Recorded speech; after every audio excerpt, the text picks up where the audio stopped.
Assalamualaikum warahmatullahi wabarakatuh. Alhamdulillah, puji dan syukur kepada Allah Subhanahu wa taala. Salawat dan salam semoga terlimpahkan kepada baginda Rasulullah sallallahu alaihi wasallam. Dan kita selalu berharap bisa setiap hari bertambah rasa cinta kita kepada Allah dan Rasul, sehingga bertambah pula keimanan kita dan amal soleh kita. Teman-teman sekalian, malam ini kita akan membahas tentang cinta. Judul dari tukang pohon, Cinta Kok Gitu. Plesetan dari sinetron Tetangga Masa Gitu ya.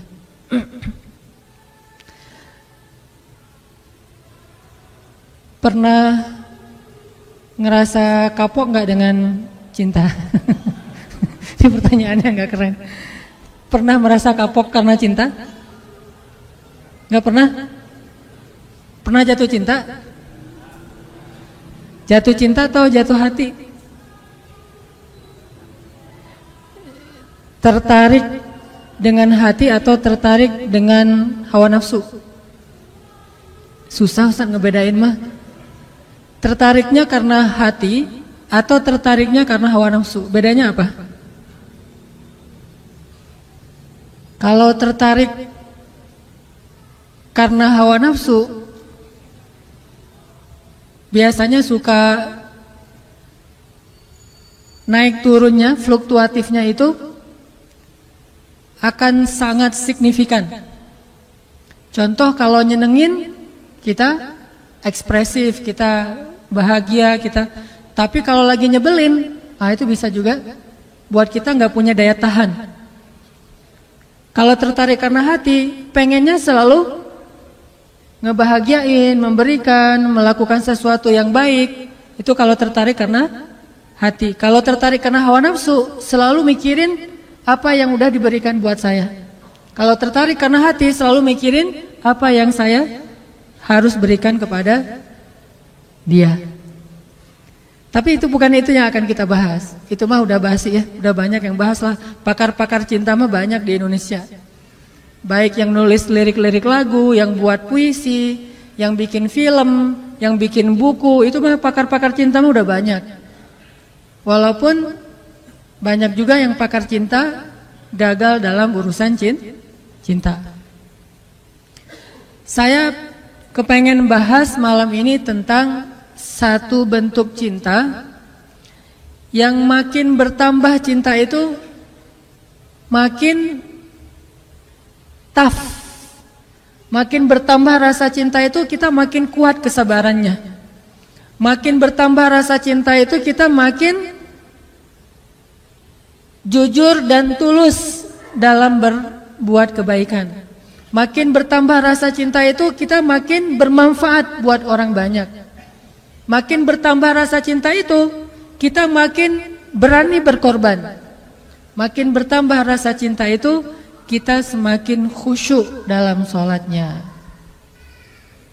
Pernah gak ngerasain gara-gara cinta, sholat gak khusyuk? Pernah gak? Gara-gara lagi mikirin tentang seorang laki-laki atau tentang seorang perempuan, sholat jadi gak khusyuk. Pernah nggak yang di bawah sini nih, yang di lantai 1, gara-gara mikirin laki-laki jadi nggak khusyuk sholat? Pernah? Bahaya kalau pernah.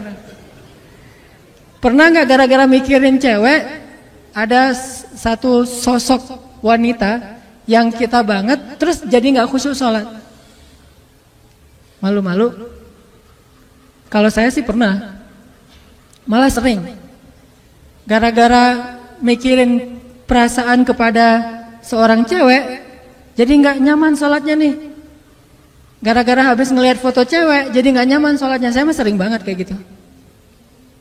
Dan cewek itu adalah istri saya sendiri.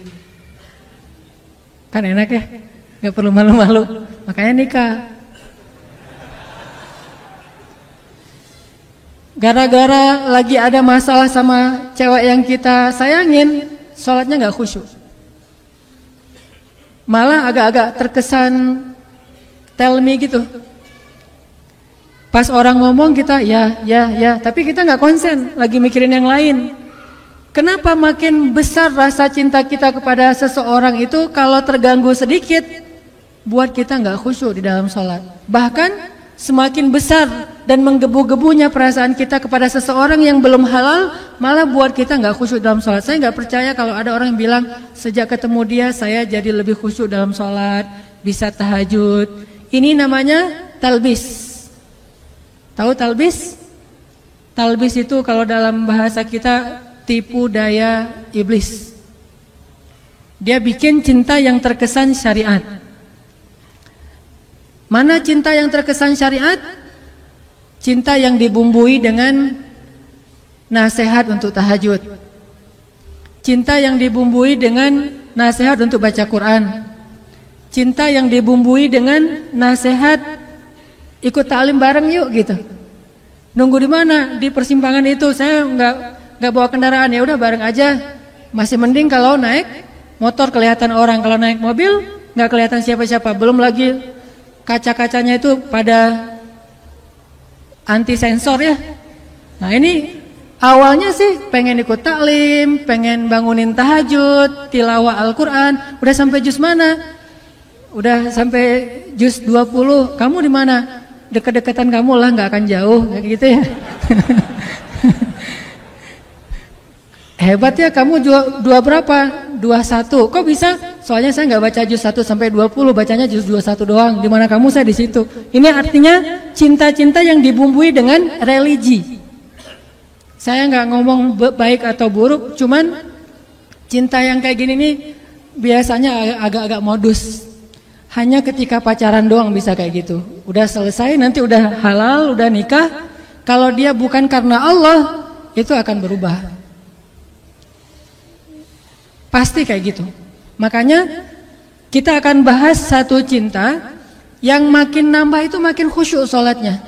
Yang makin nambah cinta itu makin buat kita bersemangat beramal soleh. Yang makin nambah cinta itu buat kita semakin istiqomah. Yuk kita baca Al-Quran dulu. Coba teman-teman buka surat At-Taubah ayat 24. Surat At-Taubah ayat 24.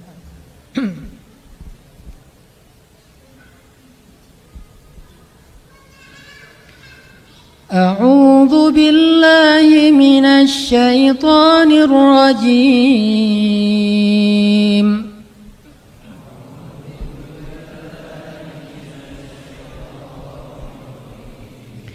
Qul in kana aba'ukum wa abna'ukum wa ikhwanukum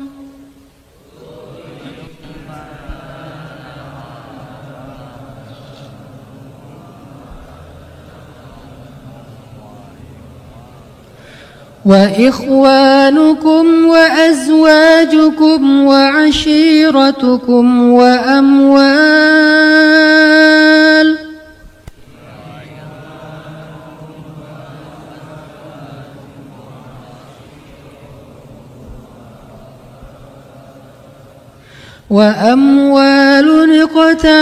اقترفتموها وتجارة تخشون كسادها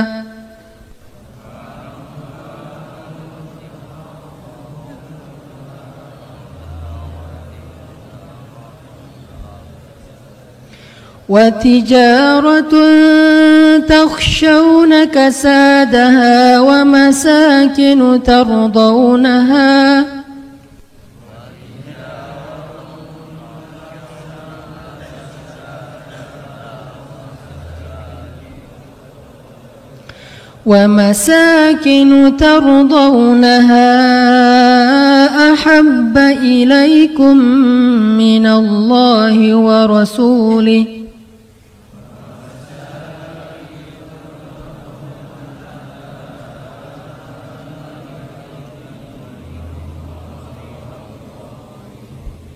أحب إليكم من الله ورسوله وجهاد في سبيله فتربصوا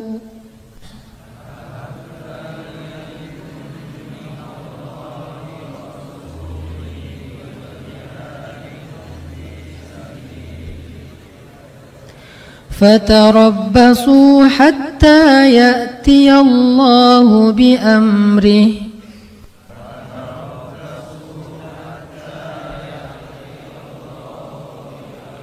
والله لا يهدي القوم الفاسقين.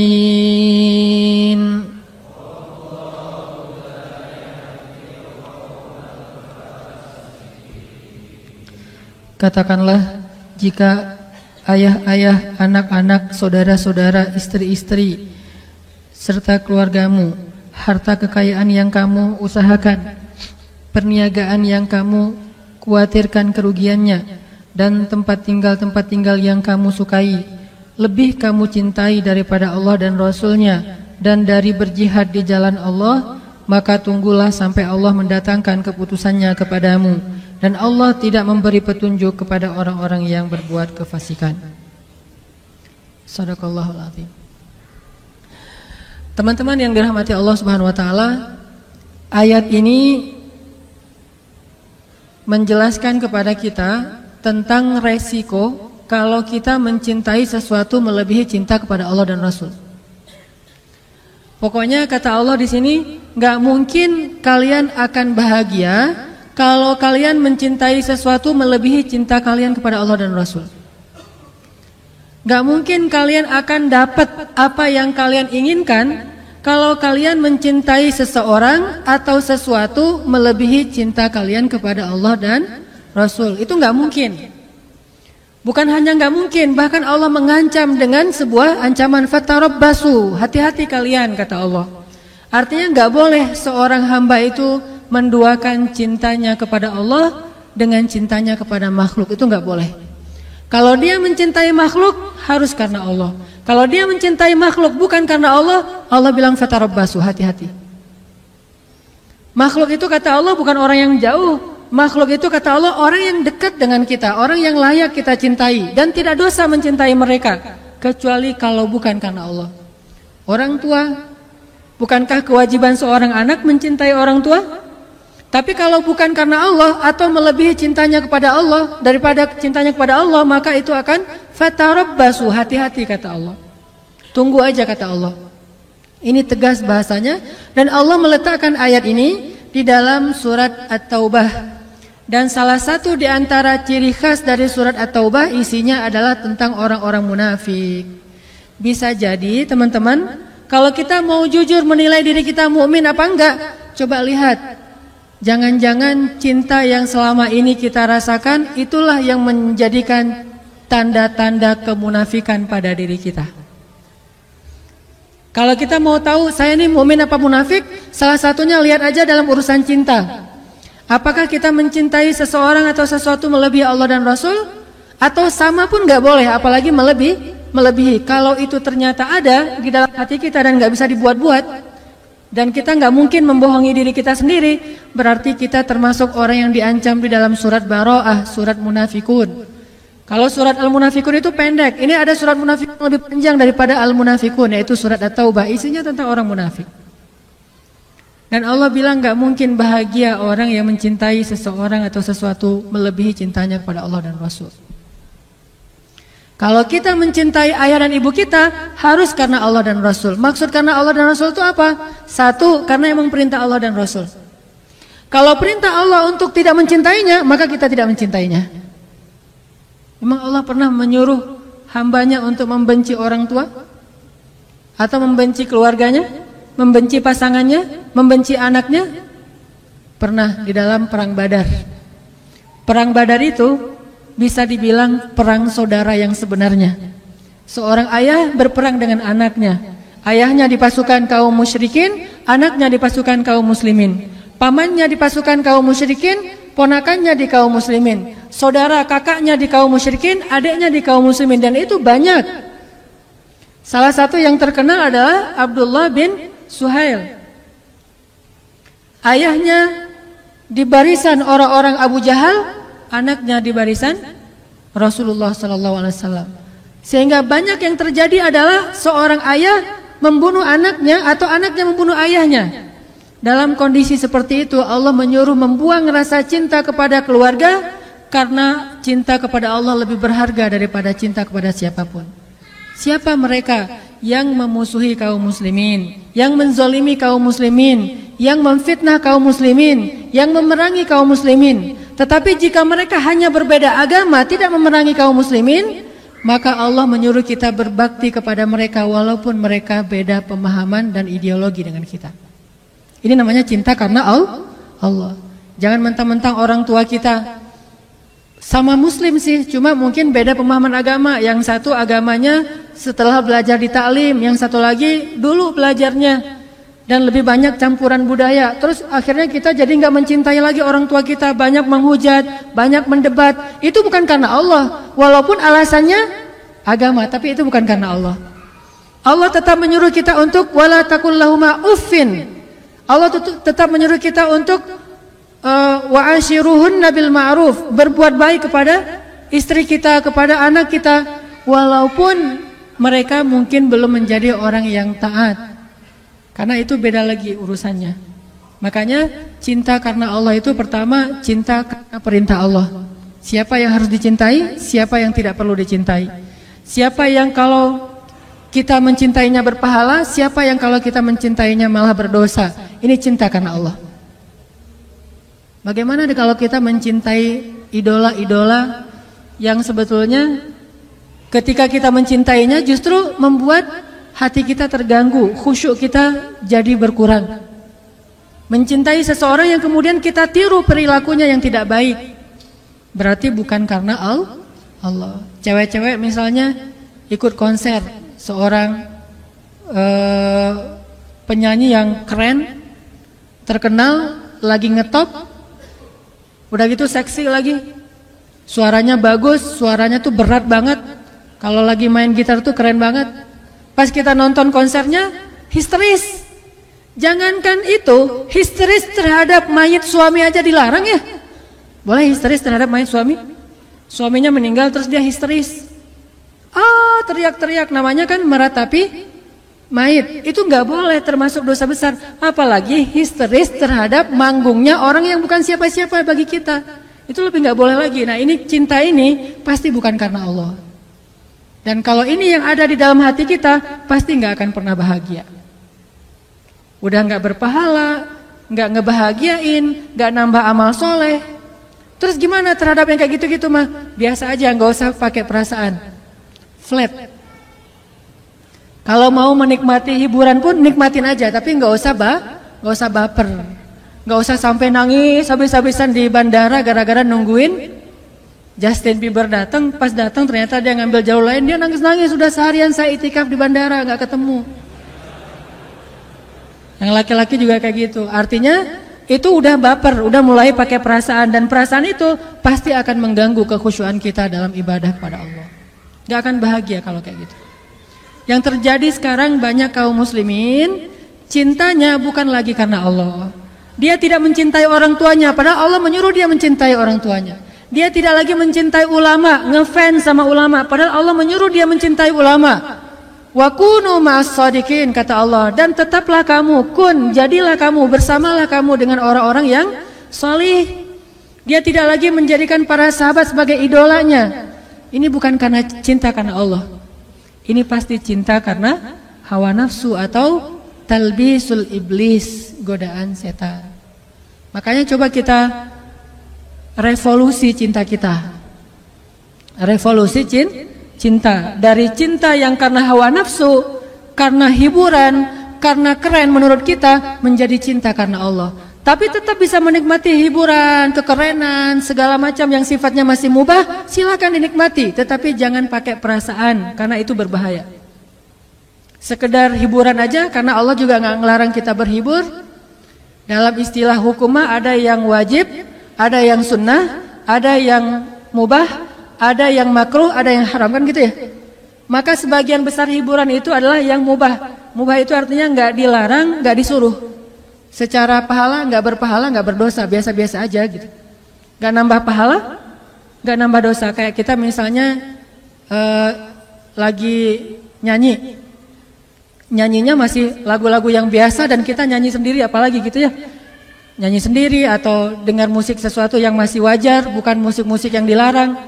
Ini nggak nambah pahala, nggak nambah dosa. Atau jalan-jalan nambah pahala? Kalau jalan-jalannya murni karena pengen menikmati hari libur, pengen menikmati alam, pengen senang-senang dengan keluarga, teman, ini nggak nambah pahala, nggak nambah dosa, namanya mubah. Maka tidak masalah kita tetap menikmati hiburan, tetapi jangan libatkan perasaan cinta, karena hati itu adalah wadah yang kosong dan dia hanya bisa diisi dengan satu hal. Kalau sudah penuh dengan satu hal, nggak akan bisa diisi lagi dengan hal yang lain. Kalau sudah penuh dengan cinta yang bukan karena Allah, maka keluarlah cinta karena Allah. Biarkan dia kosong dulu, nanti diisi dengan cinta kepada Allah dan cinta karena Allah. Mencintai orang tua, mencintai ulama, mencintai orang soleh, mencintai orang-orang yang mencintai Allah dan mencintai amal-amal yang membuat kita dicinta oleh Allah Subhanahu wa taala. Ini cinta yang coba kita revolusi, kita bangun dalam hati kita. Dan kalau udah dapat, insya Allah beramal soleh itu akan ringan banget. Nanti kita dengarkan kisah-kisah inspirasinya. Mencintai Rasulullah SAW, mencintai para sahabat. Para sahabat itu jangan cuma, oh ya hebat mereka mah soleh, oh ya mereka mah orang-orang luar biasa. Tapi kita nggak sampai cinta gitu, nggak sampai kebawa perasaan tentang para sahabat, itu berarti belum. Apalagi kepada Rasul. Kalau lagi ngomongin sahabat itu harusnya tuh kayak ngomongin seseorang yang kita kagumin banget, kita jadi semangat gitu. Berarti orangnya mencintai sahabat. Saya kalau lagi diajak ngomong tentang, sebutlah, mungkin nggak bisa mencintai semua sahabat secara sama, pasti berbeda-beda. Ada yang paling kita ngefans banget. Saya pribadi paling ngefans tuh sama Umar bin Khattab. Sisi apanya? Bukan sisi kerasnya, tapi sisi kecerdasan dan jeniusnya Umar bin Khattab. Banyaknya ijtihad Umar bin Khattab di masa kekhalifahannya, banyaknya inovasi-inovasi dalam pemerintahannya. Saya cinta banget sama Umar dalam urusan kecerdasannya. Mungkin Umar kalau hidup di zaman kita akan banyak ngelakuin inovasi dalam pemerintahan, akan banyak melahirkan produk-produk fikih yang mungkin bagi sebagian orang dianggap mengada-ngada nih, nggak ada di zaman Rasul. Memang nggak ada, terus kenapa kata Umar? Bukankah ini baik? Dan saya yakin kalau Rasulullah masih hidup pasti Rasulullah akan setuju, karena ini baik. Ini yang saya ngefans banget sama Umar. Siapa lagi yang saya ngidolain banget? Kalau laki-laki adalah Ali bin Abi Thalib. Orang yang dari kecil udah bersih, gak pernah melihat auratnya sendiri, apalagi aurat orang lain. Dalam peperangan hampir membunuh musuh, tapi gara-gara musuh kesobek celananya sehingga kelihatan auratnya cuma paha doang, Ali jadi berpaling muka dan tidak jadi membunuh musuhnya. Kenapa? Menjaga pandangan. Ini ngefans banget, walaupun saya belum bisa ngejaga pandangan seperti Ali. Ini artinya kalau lagi ngebahas Ali itu jadi kangen sama Ali, kalau ngebahas Umar itu jadi kangen sama Umar. Apalagi kalau ngebahas tentang Rasulullah SAW, rasanya rindu ingin ada di antara bersama Rasulullah SAW. Pernah mimpi ketemu Rasul?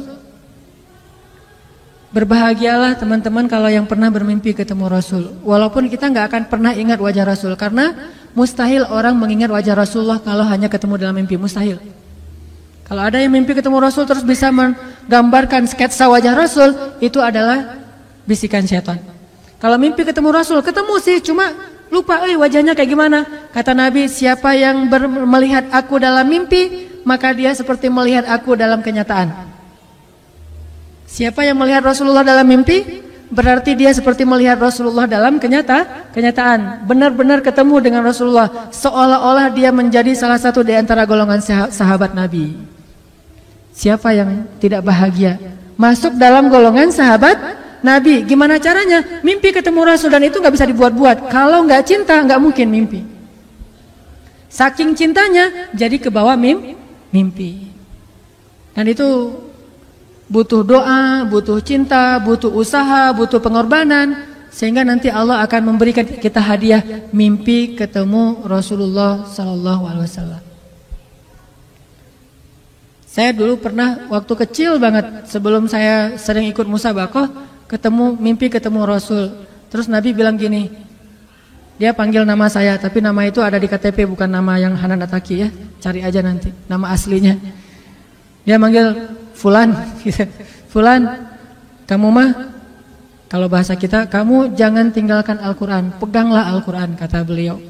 Udah gitu saya belajar Al-Quran jadi juara musabaqah. Ke bawahnya tuh ke juara musabaqah. Pas saya udah mulai agak-agak gede, udah remaja, mulai puber dan agak jauh dari Al-Quran, mimpi lagi. Mimpinya masuk surga, tapi surganya gak enak banget. Surganya tuh gelap. Surganya itu gak ada lampu. Terus istananya itu kayak saung-saung yang udah reot gitu. Terus ada hujan, terus saya duduk dalam saung itu terus kehujanan. Loh kok surga kayak gini ya, mending di rumah saya daripada di surga. Ternyata saya semakin jauh dari Al-Quran, Allah kayak ngasih sebuah gambaran tentang amal saya gitu. Amal kamu itu kayak gini, rapuh, gak jelas, gak ikhlas, pokoknya banyak aja tegurannya. Sampai sekarang saya kangen pengen mimpi lagi ketemu Rasul tapi belum bisa. Berarti memang amalnya belum baik, belum setulus, belum sepolos ketika saya masih kecil. Ini artinya kalau kita benar-benar mencintai seseorang karena Allah, saat ngebahas tentang orang itu kita jadi semangat. Saat membahas tentang orang itu kita jadi rindu, kita jadi pengen tahu tentang mereka. Kita jadi kalau ibarat kita di Instagram atau di sosial media tuh kepo gitu. Ada cewek nge-like postingan kita. Terus dia di gambar profilnya kayaknya cantik gitu. Kalau bahasa anak di komennya bening gitu kan ya. Gambarnya bening, langsung dikepoin tuh, dicari tahu. Nih ternyata dipakai ditutup gitu, nggak semua orang bisa masukkan. Agak-agak kecewa, nggak bisa lihat yang lain, kan suka gitu tuh. Terus ada lagi yang lihat lagi kalau yang cowoknya keren nih, kayaknya janggutnya dipelintir ala Van Kyle gitu ya, kumisnya dipelintir gitu, kayak kumis My Stupid Boss. Udah gitu ininya janggutnya kan gaya-gaya 2016, janggutnya tipis, kumis dipelintir, rambutnya rapi gitu, klimis. Pakai kacamata hitam walaupun enggak minus. Pakai kacamata yang frame-nya hitam walaupun enggak minus, kacamata biasa. Pas ngeliat kayak gitu jadi kepo, pengen tahu nih orangnya siapa, tinggal di mana dan segala macam aktivitasnya.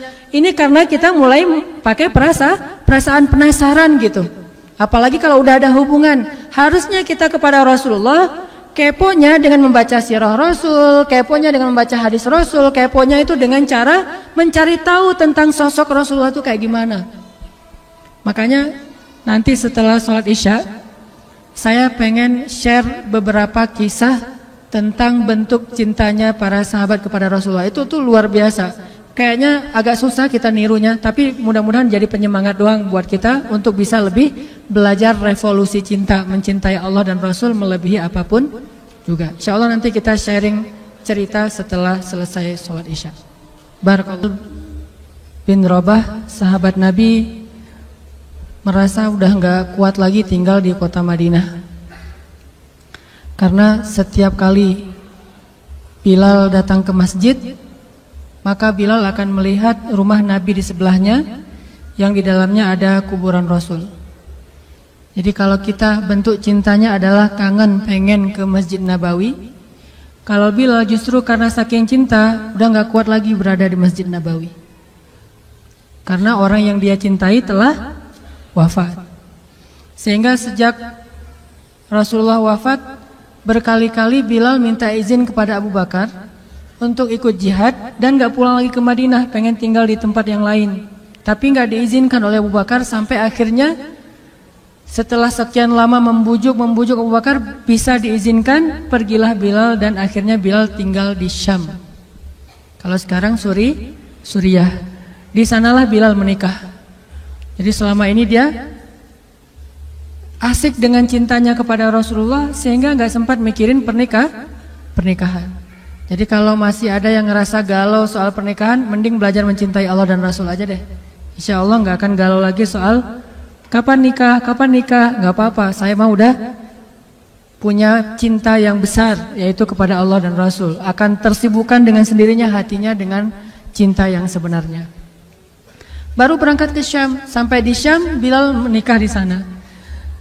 Menikah di sana, hidup di sana, sampai setelah beberapa tahun berada di Syam, akhirnya bergantilah pemerintahan dari masa Abu Bakar ke masa Umar bin Khattab. Setelah beberapa tahun di Syam, pada suatu malam Bilal menangis. Malam-malam dia bangun nangis, gerung-gerung gitu kayak anak kecil. Istrinya nanya, "Ya Bilal, ada apa? Ada apa? Kamu mimpi buruk?" "Enggak, justru ini mimpi baik." "Mimpi apa?" "Aku mimpi ketemu dengan Rasulullah SAW." Dan Rasulullah bersabda, "Siapa yang melihat aku dalam mimpi, berarti dia melihat aku dalam kenyataan." Aku bertemu dengan Rasulullah di dalam mimpi dan Rasulullah berkata, "Ya Bilal, kami rindu kepadamu. Sudah lama engkau tidak mengunjungi kami ya Bilal." Setelah bangun dari mimpi itu, Bilal semakin rindu kepada Rasul, merasa bersalah udah lama gak menjenguk Rasulullah. Akhirnya Bilal pun memutuskan untuk, kalau bahasa kita mah umroh, memutuskan untuk ziarah ke makam Rasul. Berangkat Bilal dari Syam, umroh ziarah ke makam Rasul. Melihat Bilal masuk lagi ke kota Madinah, penduduk Madinah itu berasa seperti hidup lagi di zaman Rasul. Senang gitu, dan Umar sangat senang dengan kedatangan Bilal. Sehingga selesai Bilal sholat, selesai Bilal ibadah-ibadah sunnahnya, termasuk menjenguk atau berziarah ke makam Rasul dan Abu Bakar. Kemudian Umar berkata kepada Bilal, "Ya Bilal, sudah lama kami tidak mendengar suara azan darimu. Tolong kumandangkan sekali lagi azan seperti engkau mengumandangkannya di masa Rasul. Kami rindu ingin merasakan suasana di zaman Rasul." Benar Bilal, kata para sahabat yang lain yang ada di situ. Umar, kemudian Abdurrahman, beberapa orang sahabat, "Ya Bilal, azan, kami ingin mendengar suaramu seperti dulu kami mendengarnya di masa Rasul." Kata Bilal, "Saya tidak akan kuat." Kata mereka, Coba dulu kamu usahakan karena kami ingin sekali mendengarnya. Saya tidak akan kuat. Cobalah wahai Bilal demi kami supaya kami bisa semangat lagi dalam beramal soleh mengikuti perjuangan Rasulullah. Akhirnya karena udah dipaksa terus, Bilal pun mengumandangkan azan. Allahu Akbar, Allahu Akbar. Kota Madinah kaget mendengar suara Bilal. Orang-orang yang ada di rumah semuanya mengatakan, "Apakah Rasulullah sudah bangkit kembali? Apakah Rasulullah sudah bangkit kembali?" Mereka semuanya kaget dan bahagia, seolah-olah Rasulullah sudah bangkit dari kematiannya. Seperti Isa seolah-olah diturunkan kembali setelah dia diangkat ke langit. Satu kota Madinah tuh kaget bahagia gitu. Kayak seorang ibu yang kehilangan anaknya tiba-tiba mendengar suara anaknya dari jarak dekat dan ingin dipeluk segera anaknya itu. Saking rindunya mereka kepada Rasulullah. Allahu Akbar, Allahu Akbar. Pasar yang tadinya ramai tiba-tiba sepi mendengar suara Bilal yang masih sayup-sayup. Asyhadu an la ilaha illallah. Semuanya berlari keluar dari tempat-tempat kerja mereka, dari pasarnya, dari rumahnya. Semuanya berlari ke masjid, ingin memastikan apakah Rasulullah sudah dibangkitkan kembali. Bahagia semuanya. Apakah Rasulullah sudah dibangkitkan? Apakah Rasulullah sudah hidup lagi? Semuanya bertanya dengan pertanyaan yang sama. Asyhadu an la ilaha illallah. Semuanya semangat datang ke masjid, ngumpul, ramai banget. Kemudian ketika Bilal mengatakan, Asyhadu anna Muhammadar Rasulullah. Asyhadu anna, nggak sanggup lagi Bilal, berhenti di situ. Kemudian Bilal menangis dengan suara nangis yang luar biasa kerasnya. Lalu satu masjid menangis, lalu satu kota Madinah menangis. Sehingga para ulama mengatakan tidak pernah kota Madinah menangis sedahsyat mereka menangis hari itu kecuali ketika Rasulullah wafat. Cuma 2 kali menangisnya kota Madinah paling dahsyat. 1 hari ketika Rasulullah wafat, kedua hari ketika Bilal kembali mengumandangkan azan dan mengucapkan asyhadu anna Muhammadar Rasulullah. Semuanya menangis. Semuanya merasa kehilangan Rasulullah. Semuanya merasa bahwa mereka ingin kembali di zaman ketika Rasulullah masih hidup. Lalu mereka bertanya setelah semuanya selesai menangis, "Ya Bilal, kenapa kamu tadi menangis?" Kata Bilal, "Dulu biasanya kalau saya selesai mengumandangkan azan, saya akan datang ke hujrahnya Rasul. Hujrah Rasulullah itu kamarnya Rasul, rumah kecilnya Rasul. Selesai azan saya akan datang ke rumahnya Rasulullah dan memanggil, ya Rasulullah, as-salah, as-salah. Rasulullah nggak keluar sampai mendengar suara Bilal memanggil beliau secara khusus. Udah selesai azan, Bilal manggil Rasul, ya Rasulullah, as-salah, as-salah. Baru Rasulullah keluar dengan wajah berseri-seri. Sekarang bagaimana saya akan memanggil Rasulullah sedangkan Rasulullah sudah bersama kekasihnya yaitu Allah Subhanahu wa taala. Menangis lagi satu masjid, satu kota Madinah. Pokoknya hari itu adalah hari berkabung sekota Madinah. Hari menangisnya kota Madinah, saking rindunya mereka kepada Rasulullah. Bagaimana dengan kita ketika mendengar suara azan dan muazin mengucapkan nama Rasulullah sallallahu alaihi wasallam? Di situ kelihatan apakah kita mencintai Rasulullah lebih dari apapun juga setelah Allah Subhanahu wa taala. Kalau tidak, fatarabbasu, hati-hati. Kalau tidak, fatarabbasu, tunggu aja. Na'udzubillah min dzalik, berarti masih ada kemunafikan dalam hati kita.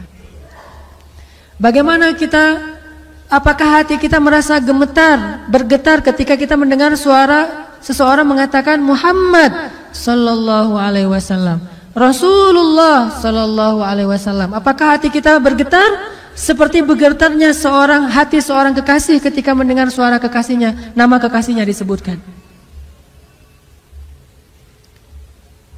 Kalau yang pernah jatuh cinta banget, jatuh cinta berat, pasti tahu banget gimana rasanya ketika ada seseorang yang menyebutkan nama orang yang dia cintai. Pasti berubah suasana perasaannya, hatinya, ekspresi wajahnya, itu pasti.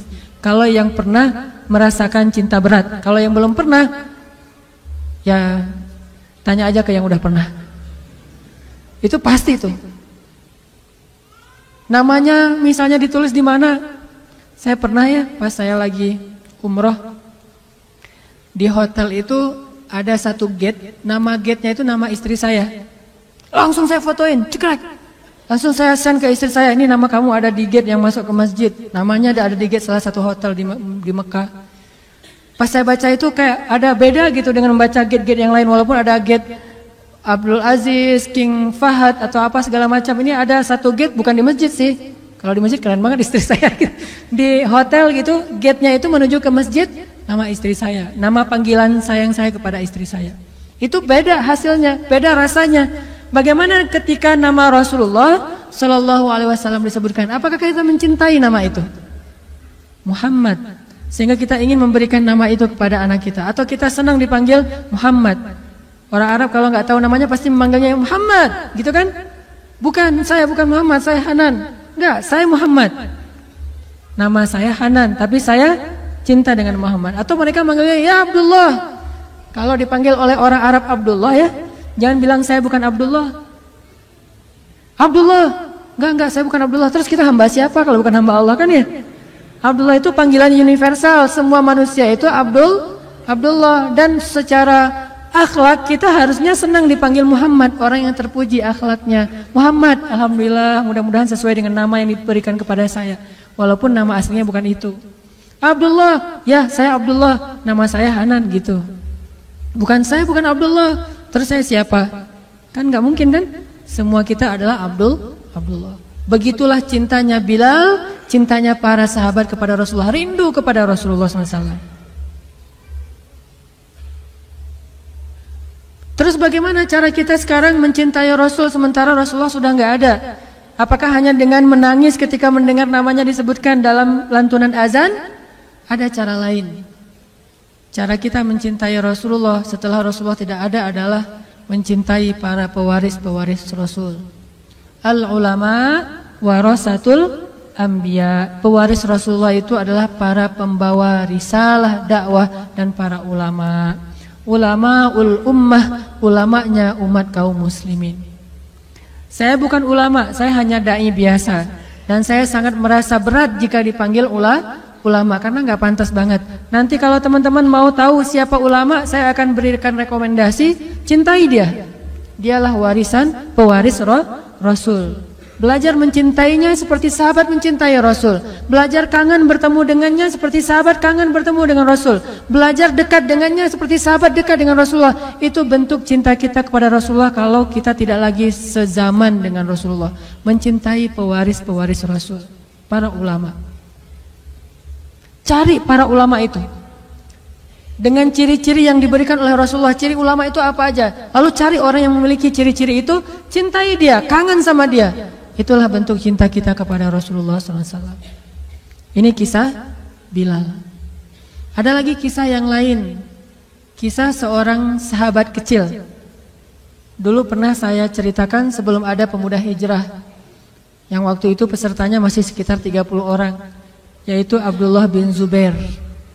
Abdullah bin Zubair itu orang yang kalau sholat saking khusyuk dan tidak pernah bergerak, merpati itu hinggap di atas kepalanya.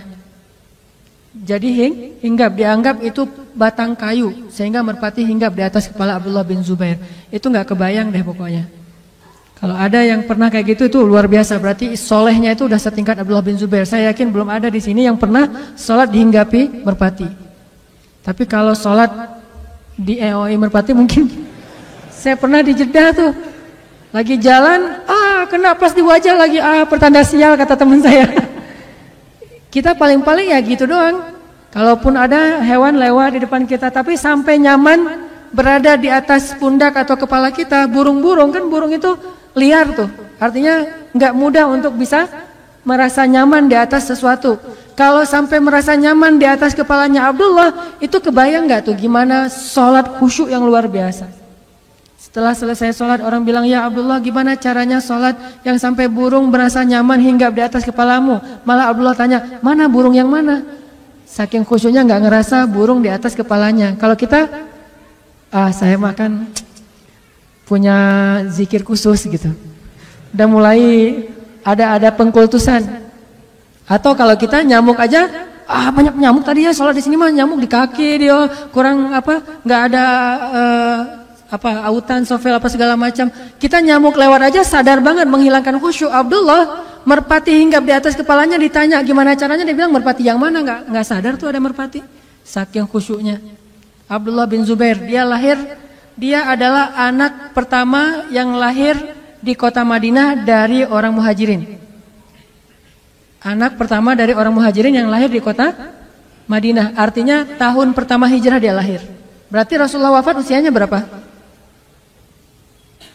Ketika Rasulullah wafat, usia Abdullah berarti berapa? 10 tahun. Anak kecil kan?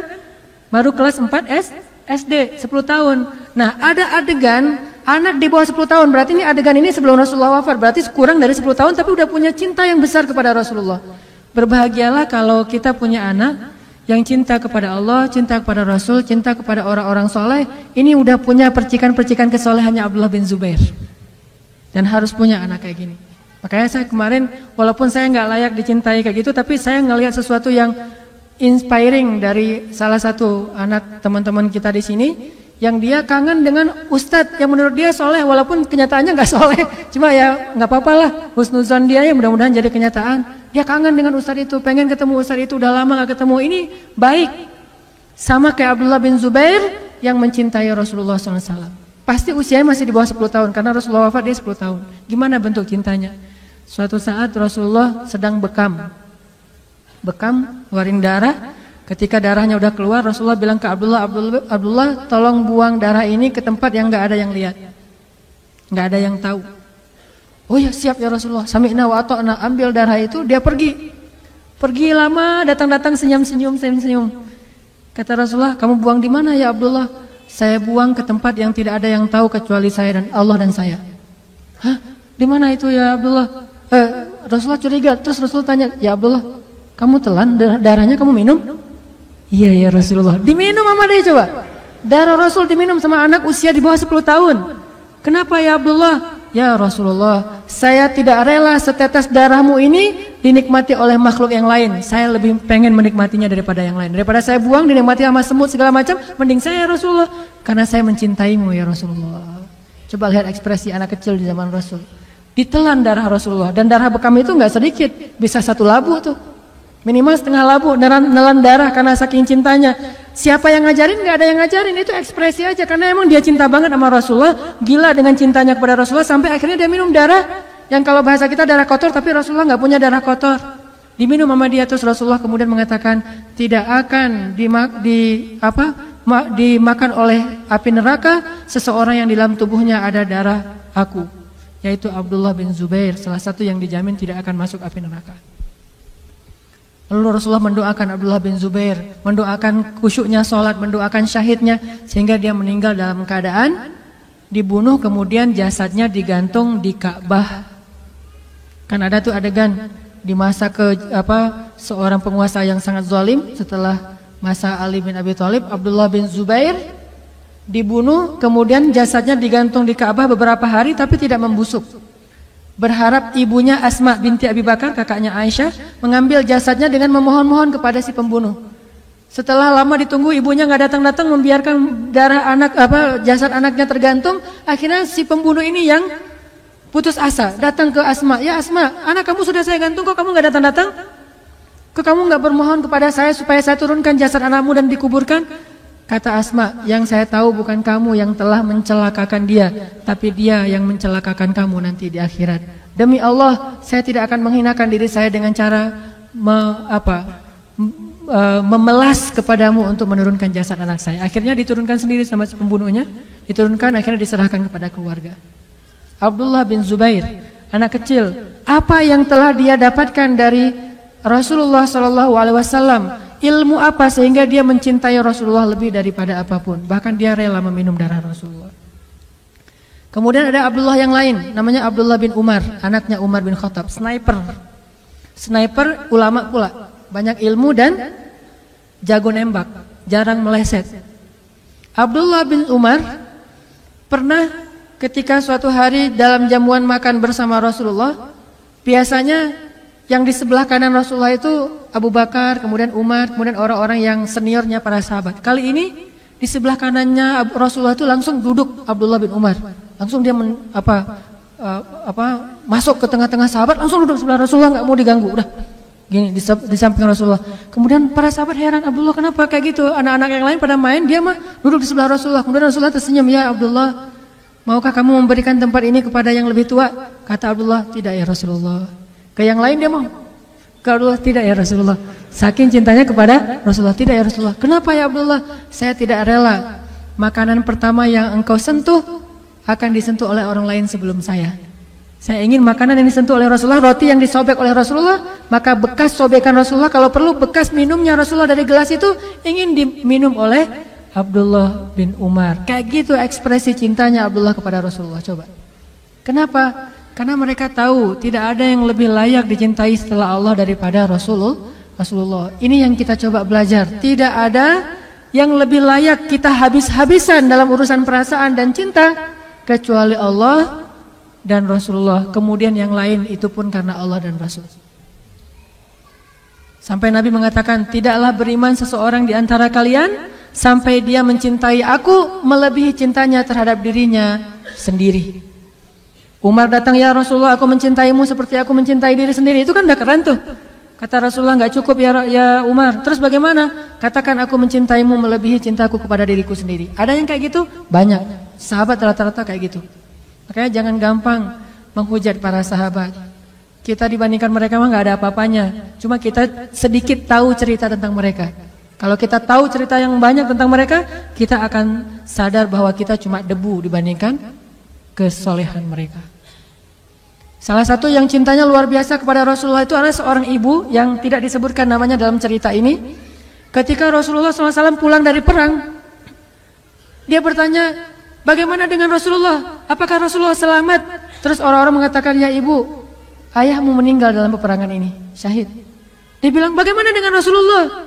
Ya ibu, kakakmu meninggal dalam perang ini. Kata dia, bagaimana dengan Rasulullah? Dia nggak peduli. Ayahnya meninggal, kakaknya meninggal. Bagaimana dengan Rasulullah? Cuma kalau kita punya ibu kayak gini agak-agak nelangsa juga ya.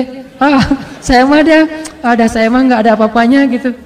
Suami yang punya istri kayak gini, gimana dengan Rasulullah? Saya lagi luka nih, Rasulullah gimana? Aduh, gimana perasaan kita? Berarti kita belum mencintai dia karena Rasul. Masih cemburu kepada Rasul, kan nggak boleh cemburu kepada Rasul atau ya?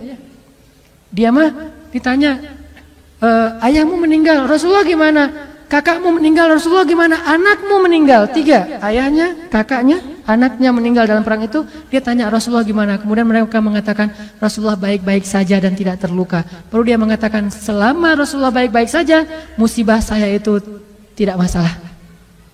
Selama Rasulullah baik-baik saja, musibah-musibah itu ringan bagi saya. Coba, ini bukan kata-kata orang yang tega sama keluarganya, bukan. Ekspresi betapa dia mencintai Rasul lebih dari apapun juga. Makanya sahabat kalau ketemu Rasul sering bilang, bi abi anta wa ummi ya Rasulullah. Saya lebih mencintai engkau daripada ayah dan ibu saya ya Rasulullah. Bahasa Arabnya, bi abi anta wa ummi ya Rasulullah. Saya lebih mencintai engkau daripada ayah dan ibu saya ya Rasulullah.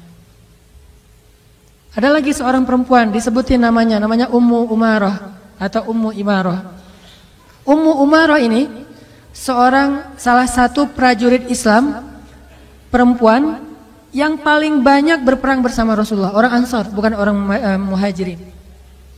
Jadi kalau ada yang bilang perempuan gak boleh jadi aktivis, berarti dia gak pernah baca cerita Ummu Umarah. Itu bukan aktivis lagi, udah jadi prajurit.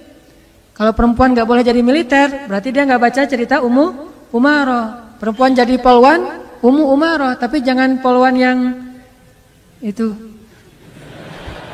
polwan yang Ummu Umarah lah pokoknya ya, yang menjaga keamanan, bukan merusak keamanan hati para pria. Oke, tadi cerita apa? Ummu Umarah.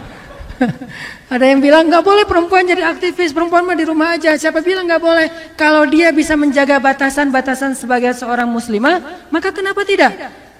Sekedar jadi aktivis doang, berperang aja boleh, apalagi aktivis. Emangnya kalau berperang kita boleh milih, saya mah yang bukan muhrim nggak mau, bisa gitu? Berperangnya cari yang muhrim aja, yang dekat-dekatan. Terus kalau ketemu dengan musuh, kamu kan bukan muhrim saya, nggak usah dekat-dekatan, nggak bisa kan ya? Namanya perang bukan cuma bersentuhan dengan musuh, dengan kulit dengan kulit, bahkan bajunya bisa sobek, jilbabnya bisa kesingkap, namanya orang berperang. Ummu Imarah kena sabetan pedang di lehernya, kira-kira sobek nggak tuh? Orang lehernya sampai sobek, gimana dengan jilbabnya pasti sobek, kelihatan nggak auratnya? Kelihatan, tapi kok masih dibolehin? Namanya perjuangan. Apalagi aktivis yang insya Allah nggak akan sampai sobek bajunya. Sekedar mungkin lebih banyak berinteraksi dengan laki-laki, selama masih bisa menjaga diri nggak masalah. Tapi kalau dia mulai muncul fitnah, bahasanya rapat dakwah, rapat aktivis, tetapi ternyata justru jadi ajang untuk gitu-gituan, maka jangan. Nah, Ummu Umarah seorang mujahidah yang paling pemberani. Julukannya apa? Hamraul Asad. Hamraul Asad itu artinya singa merah. Kenapa disebut singa merah? Singa karena dia pemberani, merah karena dia berdarah-darah demi membela Allah dan Rasul. Dalam perang Uhud, ketika kaum muslimin dalam keadaan terpukul mundur, dalam keadaan kacau balau, Rasulullah tinggal sendiri, tidak ada yang melindungi, dan Allah merekam itu di dalam Al-Quran. Ketika kalian pergi dan meninggalkan Rasul di belakang sendiri, siapa yang balik arah dan membela Rasulullah waktu itu? Salah satunya di antara sedikit orang yang balik lagi untuk melindungi Rasulullah adalah Ummu Umarah. Melindunginya gimana? Dia nggak punya pedang karena pedangnya udah jatuh. Dia lari bersama semua pasukan yang jumlahnya 700 orang, udah lari, pedang udah jatuh, tombak udah jatuh. Mereka secara spontan lari semuanya naik ke atas bukit. Tiba-tiba Ummu Umarah ingat, Rasulullah gimana? Rasulullah gimana? Lihat ke belakang, Rasulullah tinggal sendiri di antara musuh. Langsung balik lagi, nggak mikirin tentang apakah dia siap apa enggak dengan senjatanya. Balik. Ketika musuh menebas Rasulullah, dia tahan pakai badannya. Dia nggak punya senjata untuk nahan pedang musuh, sehingga ketika musuh mau menebas Rasulullah, daripada Rasulullah yang kena tebasan pedang dan nanti bisa membahayakan nyawa Rasul, dia tahan dengan badannya. Dia langsung pasang badan, kena badannya. Setiap kali kena badannya, dia ngelihat Rasulullah tidak apa-apa, dia bahagia. Kemudian dilempar tombak oleh musuh, dia tahan lagi dengan badannya, sehingga di tubuhnya ada lebih dari 20 luka bekas tombak, panah, dan sayatan pedang demi menjaga dan melindungi Rasulullah. Gimana kira-kira? Kena pedang itu kan beda dengan cuma kegores sama pisau ya. Itu pedang beneran, pedang yang diasah, pedang baja. Jadi jangan dibayangin gitu doang. Ngerasain sendiri deh. Itu susah gitu. Kalau kita cuma baca sejarah sekilas doang kita nggak akan menghayati. Makanya kalau baca sejarah hayatin dulu baru tahu gimana perjuangan mereka. Itu luar biasa. Kalau kena peluru meninggal oke. Kalau kena pedang kan nggak meninggal, tanggung kan ya. Sakit tapi nggak mati gitu. Kalau kena peluru sakit langsung mati. Nggak tahu sih kalau yang benar nggak gitu, matinya udah nggak sakit. Katanya kalau udah mati nggak sakit lagi, jadi udah selesai gitu. Tapi kalau kena pedang sampai 20 sayatan pedang gimana tuh rasanya tuh? Sobek seluruh tubuhnya, termasuk yang paling parah itu bagian lehernya. Dia tahan lehernya. Mungkin kalau kita pertama banget, pas Rasulullah mau kena, kita tahan, oke lah karena belum tahu rasanya gitu ya. Wah saya tahan deh pakai tubuh saya deh. Oh ternyata sakit, oh nggak jadi deh. Kan bisa aja gitu. Ini enggak 20 kali, berarti kan benar-benar rela banget dia mati demi Rasulullah. Kalau sekali doang mungkin masih orang nekat lah gitu. Orang nekat sekali kena, yang kedua udah nggak berani karena emang ternyata sakit banget. Tapi ini 20 kali, perempuan lagi tuh. 20 kali menahan serangan musuh dengan tubuhnya sendiri sampai kemudian dia ditandu untuk pulang, nggak bisa jalan lagi, udah babak belur. Rasulullah juga kena tombak. Di antara yang waktu itu ngelindungi Rasulullah itu adalah Ukasyah. Kemudian makanya Ukasyah itu masuk surga satu di antara 70.000 orang tanpa hisab. Kemudian Abu Bakar, kalau perempuan itu Ummu Umarah. Pas pulang Rasulullah dirawat, Ummu Umarah dirawat. Karena dia perempuan, dirawatnya berbeda dengan laki-laki, punya tenda sendiri. Lagi dirawat, lagi diperban, lagi dijahit, bekas luka-lukanya yang udah sobek kayak gitu, lagi dijahit nih. Dan orang dulu nggak pakai bius kalau ngejahit. Kalau sekarang udah pakai bius masih teriak-teriak. Ya saya kemarin mau di ini aja di opname di rumah sakit itu, ternyata sakit juga ya kena. Apalagi ternyata pembuluh darah saya kecil. Jadi pas susternya nyari-nyari pembuluh darah saya itu ternyata salah, bukan pembuluh darah, kulit, digini-giniin. Saya teriak-teriak di rumah sakit. Itu Pak Bejo ngelihat. Pas saya lagi teriak, pas ada yang ngunjungin lagi tuh. Jadi malu-maluin. Ternyata Ustadz teriak juga kalau lagi sakit. Baru jarum doang udah teriak-teriak. Soalnya digini-giniin di bawah kulit saya. Udah gitu infusnya dialirkan, ternyata nggak masuk ke dalam pembuluh darah, malah masuk ke bawah kulit saya jadi bengkak gitu. Ini kenapa nih suster? Salah Pak, ternyata nggak masuk pembuluh darah. Tarik lagi. Berkali-kali loh. Pelajarannya harus olahraga biar pembuluh darahnya gede. Saya karena kurang olahraga di tangan, olahraga di yang bagian lain, jadi akhirnya pembuluh darah saya kecil. Olahraganya kaki gitu ya.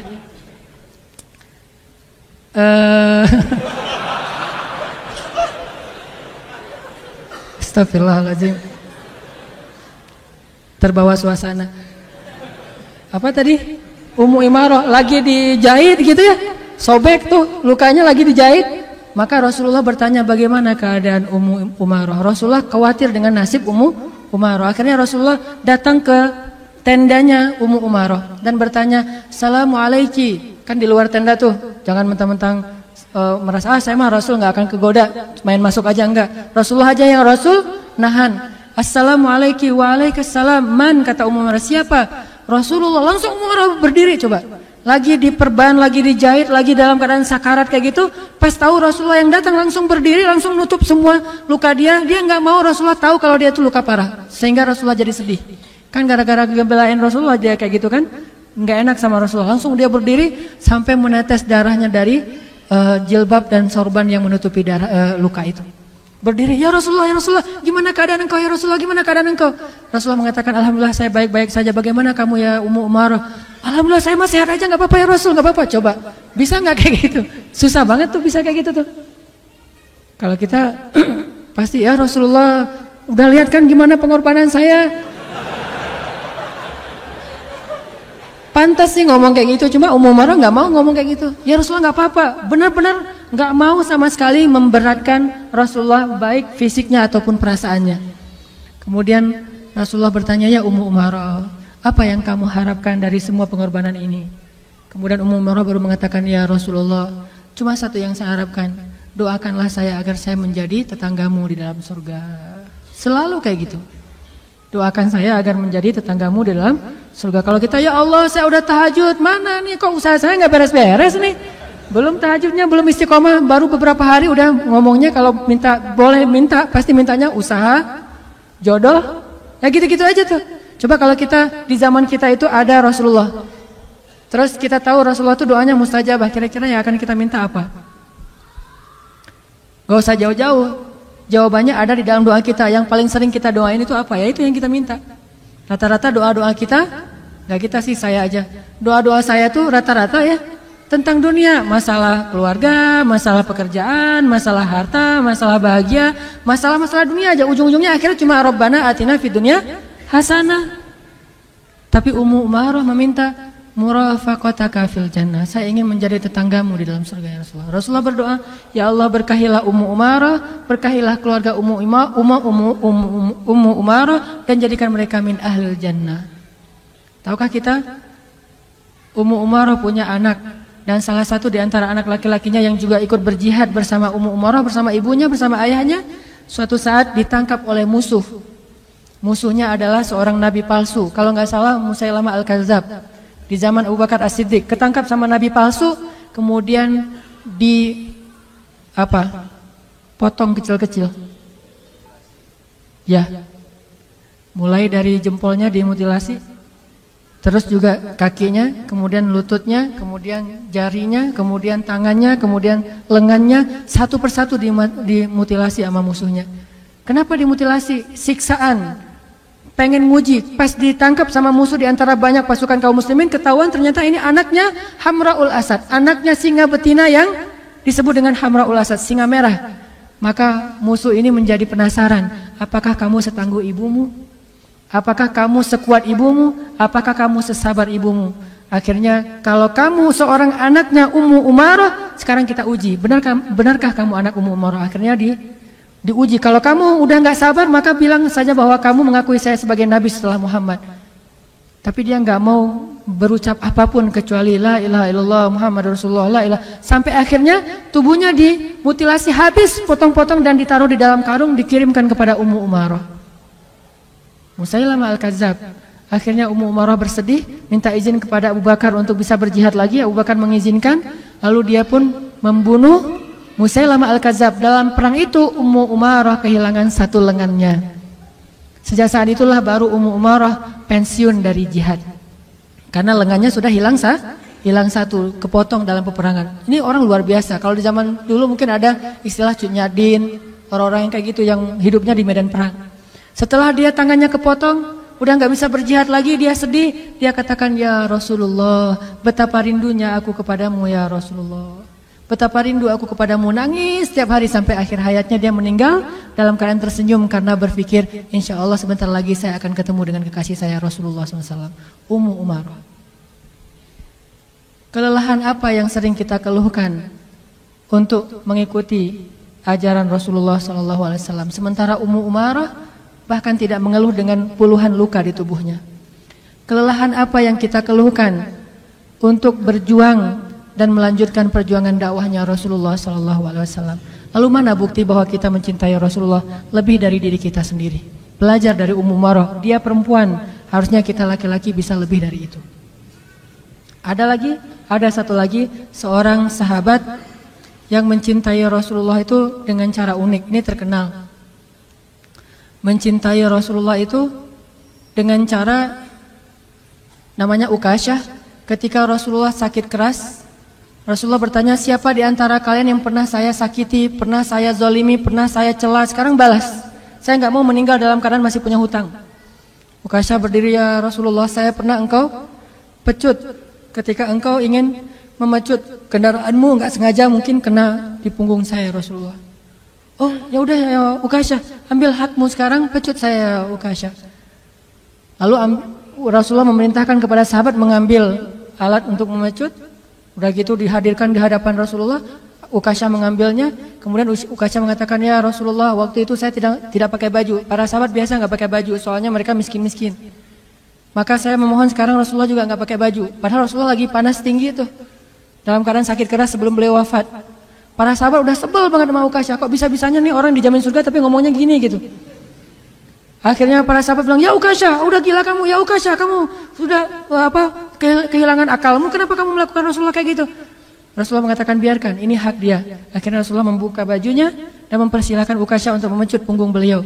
Ketika Rasulullah membuka bajunya, Ukasyah kemudian melemparkan pecutannya, kemudian memeluk punggung Rasulullah, Kemudian dia mengatakan, ya Rasulullah, tidak ada niat saya untuk membalas apapun. Saya hanya ingin sebelum engkau kembali kepada Allah, saya ingin menyentuh kulitmu yang mulia. Kata Rasulullah, siapapun yang menyentuh kulitku ini, maka haram kulitnya dari api neraka.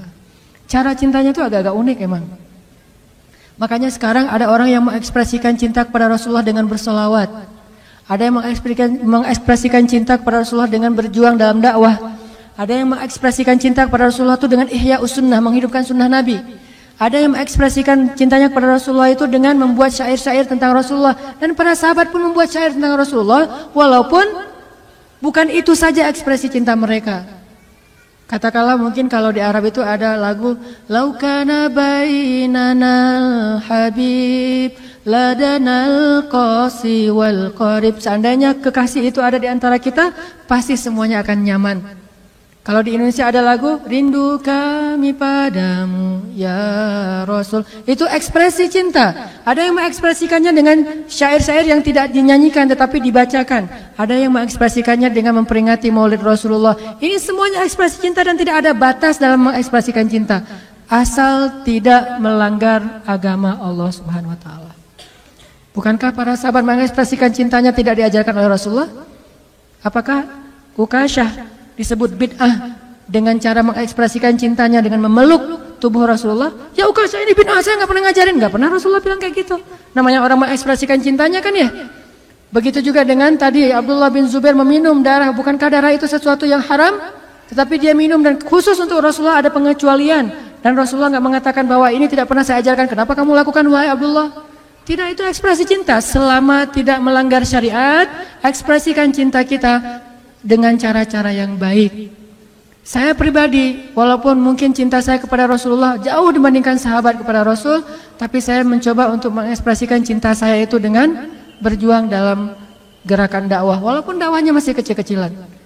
Motivasi saya adalah Rasulullah dulu berjuang, saya ingin meneruskan perjuangannya semampu saya.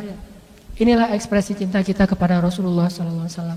Maka teman-teman sekalian, kalau kita rindu sama Rasul, ingin ketemu dengan Rasulullah nanti di akhirat, seperti Fatimah bertanya, ya ayah, nanti di padang mahsyar kalau saya rindu sama ayah, pengen ketemu, ketemunya di mana? Kata Fatimah. Kata Rasulullah, kalau kamu pengen ketemu dengan saya wahai Fatimah, tunggulah saya di telaga Al-Kautsar. Rasulullah itu nanti di padang mahsyar ada di Al-Kautsar. Kalau di Sirat ada di awal Sirat. Kalau nabi yang lain itu ada di akhir Sirat. Bedanya Rasul dengan nabi yang lain yang jumlahnya ribuan, nabi-nabi yang lain itu melintasi sirat dulu terus nunggu umatnya di ujung sirat. Sambil mengatakan Allahumma salim salim, Allahumma salim salim. Ya Allah selamatkan umat kami, selamatkan umat kami. Mereka ada di ujung sirat, tapi Rasulullah tidak di ujung sirat, beliau ada di awal sirat. Setiap umatnya datang, maka beliau akan membantu. Siapa yang dibolehkan oleh Allah untuk dibantu, maka akan beliau bantu dengan syafaat yang Allah izinkan. Nanti di surga Rasulullah ada di Firdaus. Di padang mahsyar Rasulullah ada di Kautsar. Di Sirat beliau ada di awal titian Sirat. Dan surga beliau ada di Firdaus. Makanya kalau berdoa kata Rasul, berdoalah dapat Firdaus yang puncak, Firdaus al-A'la. Kenapa? Disitulah singgasana Rasulullah SAW. Kalau kita ingin bertetanggaan dengan Rasulullah, maka belajarlah mencintai beliau dan ekspresikan cinta kita dengan cara yang baik, dengan cara yang diajarkan oleh Rasulullah atau yang diajarkan di dalam syariat Islam kita. Mudah-mudahan kehadiran kita pada malam ini adalah bukti kecintaan kita kepada Allah dan Rasul, dan mudah-mudahan Allah menambahkan rasa cinta itu di dalam hati kita sehingga setiap hari menjadi semakin baik amal soleh kita. Teman-teman sekalian, marilah kita tutup halaqah kita pada malam ini dengan sama-sama berdoa, dan kita awali dengan berselawat kepada Rasulullah SAW. Allahumma salli wa sallim wa barik ala sayyidina Muhammad. Allahumma salli ala sayyidina Muhammad كما صليت على سيدنا إبراهيم وبارك على سيدنا محمد كما باركت على سيدنا إبراهيم اللهم صل على سيدنا محمد اللهم صل على سيدنا محمد اللهم صل على سيدنا محمد صلى الله عليه وسلم صلى الله عليه وسلم صلى الله عليه وسلم اللهم اغفر لنا ولوالدينا ولإخواننا الذين سبقونا بالإيمان اللهم اغفر لنا ذنوبنا وإسرافنا في أمرنا يا غفار اللهم حبب إلينا الإيمان وزينه في قلوبنا وكره إلينا الكفر والفسوق والعصيان واجعلنا من الراشدين يا مجيب السائلين يا أرحم الراحمين يا ربنا يا ربنا يا إلهنا قصدناك يا كريم ربنا ما أرحمك ربنا ما أرحمك ربنا ما أكرمك ربنا ما أجودك يا الله يا رب السماوات والأرض يا ربنا يا غفار يا غفور اغفر لنا يا غفار اغفر لنا يا غفار اغفر لنا ذنوبنا يا غفور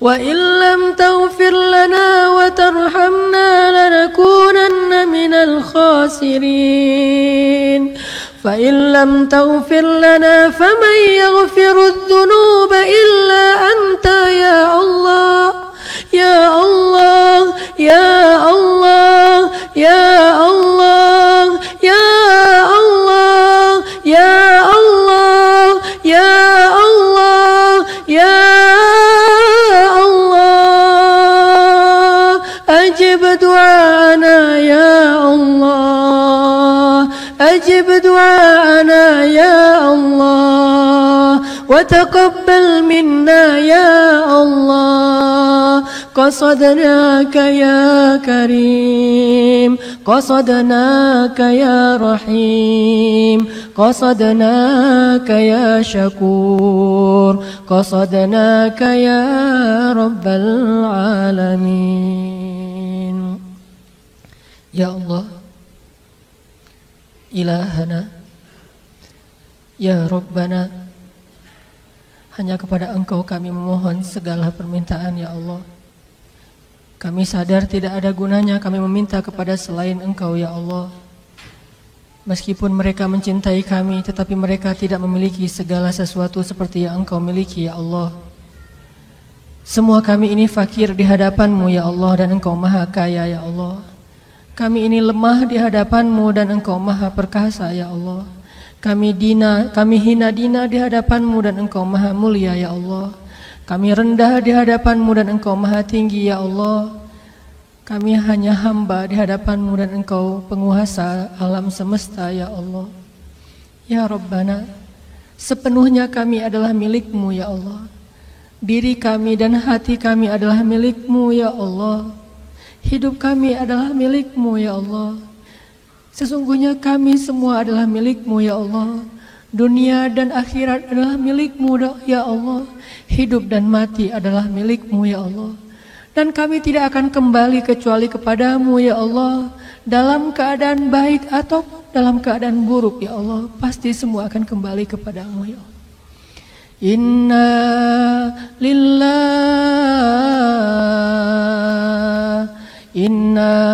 lillah, kami semua milik-Mu ya Allah.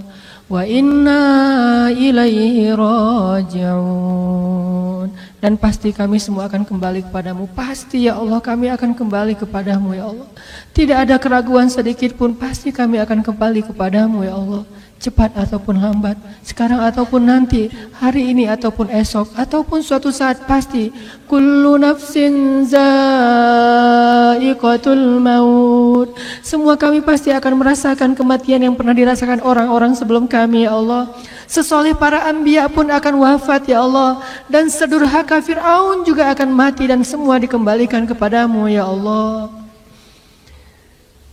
Kami takut ketika kami kembali kepada-Mu dalam keadaan kotor ya Allah. Kami takut ketika kami kembali kepada-Mu Engkau belum menerima taubat-taubat kami ya Allah. Kami takut ketika kami kembali kepada-Mu, kembalinya kami di hari yang paling celaka dalam hidup kami ya Allah. Kami takut ketika kami kembali kepada-Mu, kami masih menyimpan sombong di dalam hati kami ya Allah. Sedangkan Rasul-Mu mengatakan tidak akan masuk surga orang yang di dalam hatinya ada kesombongan walaupun sekecil zarah ya Allah. Bersihkanlah hati kami ya Allah. Kami takut kembali kepada-Mu dalam keadaan su'ul khatimah ya Allah. Ampunkanlah dosa-dosa kami ya Allah. Jika hari ini adalah hari terakhir dalam hidup kami, maafkanlah kekurangan dari amal-amal kami hari ini ya Allah. Dan terimalah taubat kami ya Allah. Jika Ramadan kali ini mungkin adalah Ramadan terakhir bagi kami ya Allah, jadikanlah Ramadan kali ini adalah Ramadan terbaik dalam hidup kami ya Allah. Jangan Engkau biarkan sehari pun berlalu dengan sia-sia ya Allah, karena kami tidak tahu apakah ada kesempatan yang lebih baik daripada Ramadan setelah ini ya Allah. Beri kami hidayah ya Allah, agar kami bisa menggunakan waktu kami sebaik-baiknya ya Allah. Beri kami hidayah ya Allah, agar kami bisa beramal sebanyak mungkin sebelum kami kembali kepada-Mu ya Allah. Karena harta yang kami kumpulkan tidak lagi bermanfaat bagi kami nanti di akhirat ya Allah. Keluarga yang kami banggakan tidak lagi bisa menolong kami nanti di akhirat ya Allah. Nama besar yang sering membuat kami menjadi sombong tidak lagi bermanfaat bagi kami di akhirat ya Allah. Para pengikut, orang-orang yang mengidolakan kami, mereka tidak bisa menolong kami nanti di akhirat ya Allah. Teman-teman yang selama ini mengajak kami bermaksiat, mereka bersenang-senang dengan kami di dunia, tetapi mereka tidak bisa menolong kami nanti di akhirat ya Allah. Hanya amal soleh dan orang-orang soleh yang mampu menolong kami dengan seizin-Mu ya Allah. Jadikan hati kami cinta kepada keimanan dan amal soleh, dan jadikanlah rasa cinta itu indah di dalam hati kami ya Allah. Ya Allah, maafkanlah kami jika kami pernah durhaka kepada orang tua kami ya Allah, dan itu sering kami lakukan ya Allah. Maafkanlah kami jika hati kami masih berat untuk memaafkan kesalahan orang tua kami, padahal kesalahan kami jauh lebih banyak daripada kesalahan mereka kepada kami ya Allah. Maafkanlah kami jika kami pernah durhaka kepada suami kami ya Allah, durhaka kepada istri kami ya Allah, durhaka terhadap anak-anak kami ya Allah, terhadap saudara kami ya Allah. Maafkanlah kami jika kami pernah menzalimi orang lain ya Allah. Maafkanlah kami jika kami pernah mencela orang lain ya Allah. Maafkanlah kami jika kami pernah merampas kehormatan orang lain ya Allah.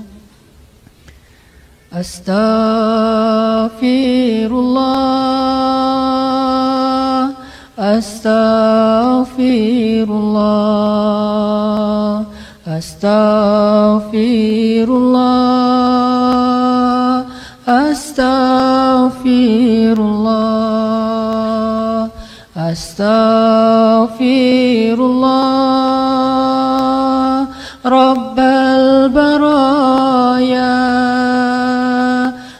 astaghfirullah minal khataya. Ampunkanlah ya Allah dosa-dosa hamba ya Allah. Apalah guna hidup hamba ya Allah jika mati dalam keadaan pendosa ya Allah. Apa guna harta hamba ya Allah jika mati tidak punya amal ya Allah. Apa guna pengikut hamba ya Allah setelah mati kami sendiri di dalam kubur ya Allah. Apa guna kesombongan dan kebanggaan ya Allah jika mati kami tidak membawa apa-apa ya Allah.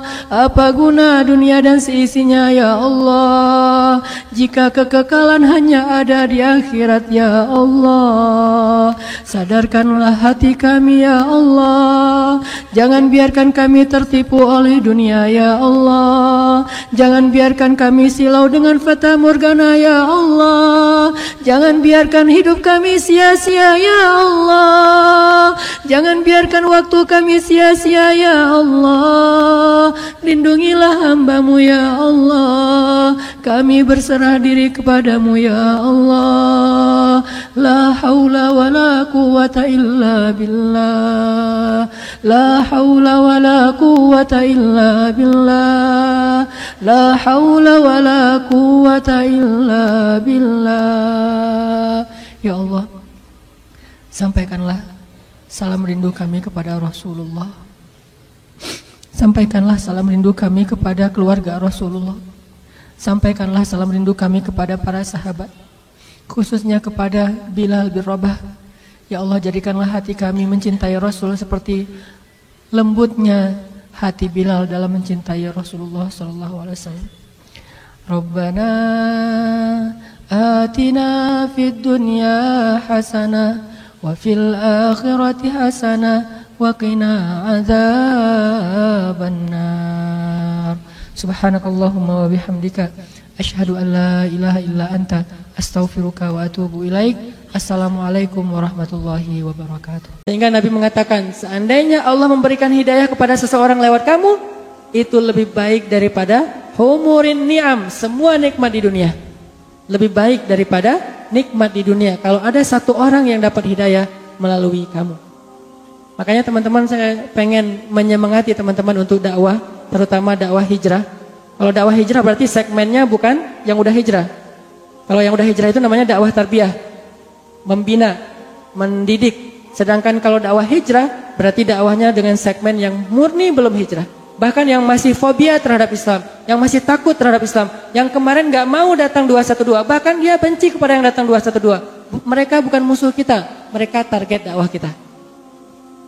Kalau ada yang mengatakan, ngapain sih gitu-gitu amat, ngapain sih rame-rame, emang sholat Jumat harus di situ banget, gak bisa di masjid masing-masing.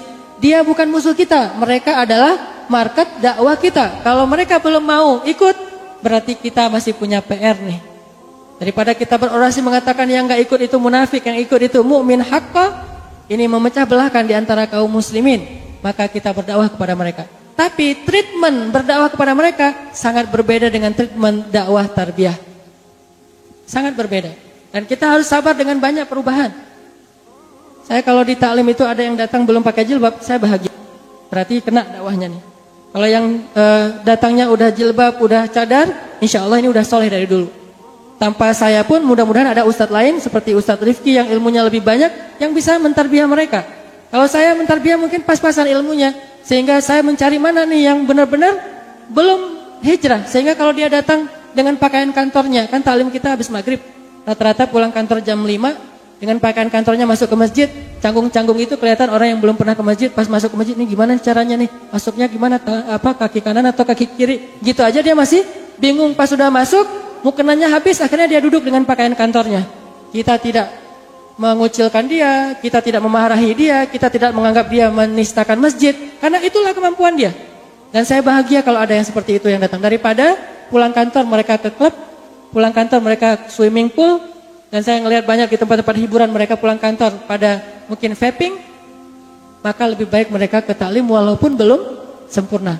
Sehingga butuh treatment yang mengena kepada mereka. Dengan judulnya, dengan pembahasannya, dengan gayanya, dengan akhlak kita kepada mereka. Jadi ada kayak istilah customer delight. Jadi kalau ada yang datang ke masjid tanya, "Mas, wudunya di mana?" Jangan tunjuk, tapi bawa dia ke tempat wudu. Sama kayak kita datang ke misalnya supermarket, tanya, yang bagian minuman di mana? Dia nggak akan nunjuk kan? Dia pasti akan nganterin. Ini Pak.